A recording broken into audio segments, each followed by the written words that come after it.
ఆనాటి బాధితులు ఈనాటి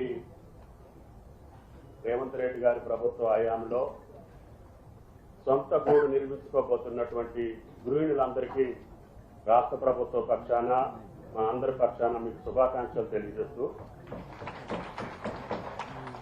మీకు ఒక వారం 10 రోజులు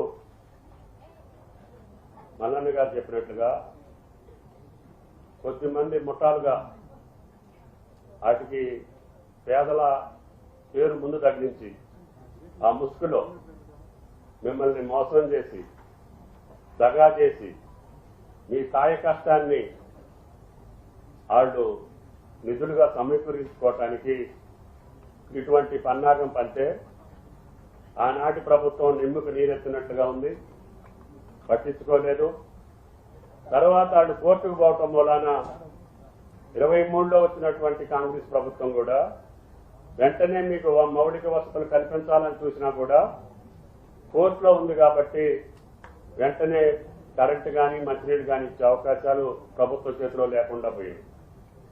దాన్ని కలెక్టర్ గారు వచ్చిన తర్వాత పదే పరిశీలించి ఆ యొక్క కోర్టు యొక్క తీర్పుకు అనుగుణంగా న్యాయస్థానం ఏదైతే ఇది భూదాన భూమి 31 ఎకరాల 7 గుంటలు దాంట్లో ఇచ్చినటువంటి భూదాన పట్టాలు అనేటటువంటి బోకస్ హౌస్ సైడ్ పట్టాలు ఇచ్చారు. ఆ భూదానం యొక్క కమిటీ నిర్మాణమే తప్పుడు కమిటీ, దానికి భూమికి సంబంధం లేదు. ప్రస్తుతానికి భూదానం ట్రస్టే లేదు, అది CCLAకి బదలాయించబడింది అని కోర్టు తీర్పిచ్చి CCLA ద్వారా రాష్ట్ర ప్రభుత్వం జిల్లా కలెక్టర్ గారిని ఆ భూమి స్వాధీనం చేసుకోమని చెప్పి ఆదేశాలు ఇచ్చింది.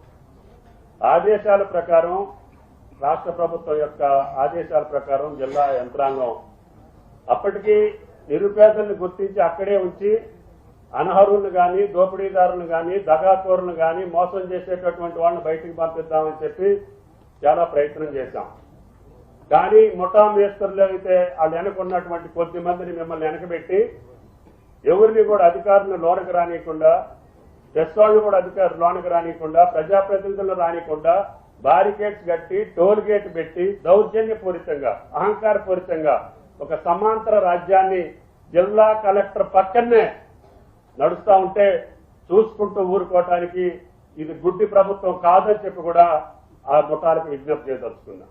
అందుకని నేను ఈ CCLA ఆర్డర్ ప్రకారంగా రాష్ట్ర ప్రభుత్వం కలెక్టర్ గారికి ఆదేశాలు ఇవ్వటం, కలెక్టర్ గారు CP గారు జిల్లా యంత్రాంగం సమన్వయంతో ఒక మీ మీద లాఠీ దెబ్బ పడకుండా, ఒక తోపిడీ లేకుండా మీకై మీరే సామాన్లు బయటకు తీసుకెళ్లి, ఎందుకంటే ఆ దగాకోరులు బయట పెట్టాలంటే మిమ్మల్ని కూడా బయటికి పంపించాల్సిన పరిస్థితి ప్రభుత్వానికి దాపురించింది.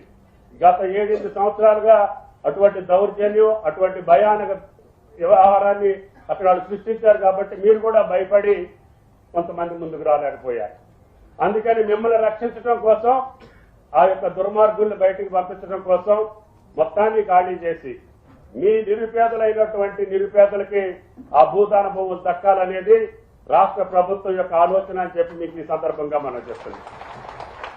అందుకని ఇంకా బయట ఇద్దామంటే కూడా గౌరవ ముఖ్యమంత్రి గారు, రెవెన్యూ మంత్రి గారు, ఉప ముఖ్యమంత్రి గారు కాదు, వాళ్ళు అక్కడే మోసం చేశారు కాబట్టి ఆ నిరుపేదలకు అక్కడే ఇవ్వాలి, దానికి కావాల్సినటువంటి మౌలిక వసతులన్నింటినీ కూడా ఇంటితోటి పాటు మీ పిల్లలకి మంచి భవిష్యత్తు ఇచ్చేటట్టుగా ఒక మోడల్ స్కూల్ కూడా మీ భూదాన భూముల్లోనే నిర్మాణం చేస్తామని చెప్పి కూడా విజ్ఞప్తి చేస్తున్నాం.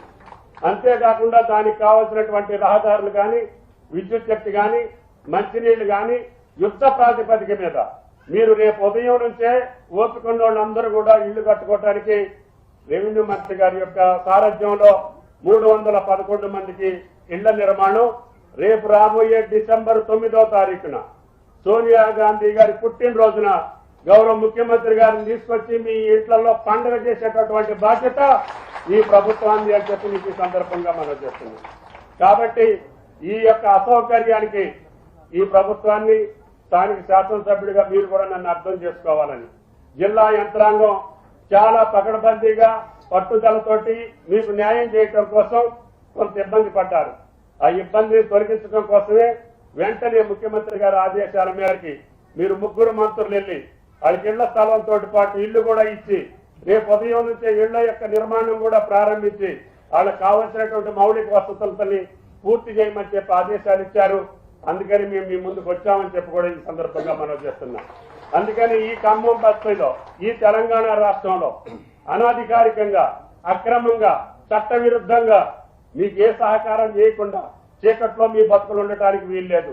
మంచినీళ్ళు లేకుండా మీ బతుకులు ఉండటానికి వీల్లేదు. మీ ఇల్లు లేకుండా మీరు బతకటానికి మాకు ఇష్టం లేదు. అందుకని అన్ని సౌకర్యాలు కల్పించి స్వచ్ఛమైనటువంటి స్వేచ్ఛా జీవితాన్ని ఇవ్వటానికే ఈ ప్రక్రియ అని చెప్పి కూడా మీకు ఈ సందర్భంగా మనం చేస్తున్నాం. ఈ తెలంగాణ రాష్ట్రంలో ఏ నిరుపేదకైనా సరే రిప్లేస్ చేస్తే రోడ్డు కోసమో కాలువ కోసమో దేనికోసమో డ్రైన్ కోసమో మిమ్మల్ని పక్కన పెడితే సాయంత్రానికన్నా ఇల్లు ఇచ్చినటువంటి ఘనత ఈ ఖమ్మం నియోజకవర్గంలో ఉంది అని చెప్పి కూడా మీకు ఈ సందర్భంగా మనం చేస్తున్నాం.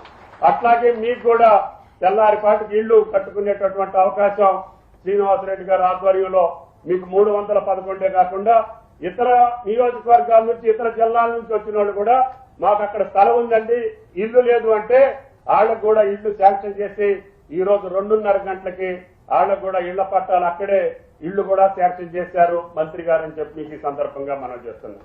కాబట్టి ఉన్నవాళ్ళు తప్ప నిరుపేదలు ఎవరిని కూడా పక్కన పెట్టే ఉద్దేశం ఈ ప్రభుత్వానికి లేదు. ఇందాక తల్లి చెప్పినట్లుగా ఒకళ్ళకి అమ్మిన తర్వాత ఇంకొకళ్ళకి అమ్మిన తర్వాత ఇంకొకళ్ళకి ఏదన్నా పని మీదనో ఇక ఓపిక లేకనో బయటకు వెళ్ళిపోతే ఎక్కడన్నా మిగిలిపోతే కూడా కలెక్టర్ గారు అట్ని పరిశీలించి వాళ్ళకు కూడా తీసుకుంటానని చెప్పి కూడా మీకు ఈ సందర్భంగా మనం చేస్తాం.